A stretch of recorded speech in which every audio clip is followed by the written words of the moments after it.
ये जो आप मंज़र देख रहे हैं ये किसी यूरोप के शहर का नहीं है, ये लाहौर शहर का मंज़र है और ये ट्रैम जो है अब लाहौर में चलेगी।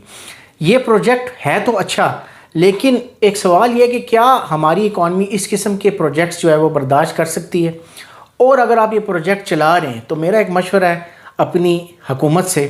कि जितनी ये सुबह रश बना होता है, जितना हम पेट्रोल ज़ाया करते हैं, जितनी हम पोल्यूशन बनाते हैं, हर बंदा अपनी गाड़ी अपनी बाइक पे जा रहा है। आप ये सब जगह ट्रैम्स चलाएं और लोगों को कहें कि कोई गाड़ी कोई मोटरसाइकिल लाने की ज़रूरत नहीं है, सब जगह ट्रैम्स चलें, फिर ये प्रोजेक्ट जो है ना, फिर ये बहुत अच्छा है।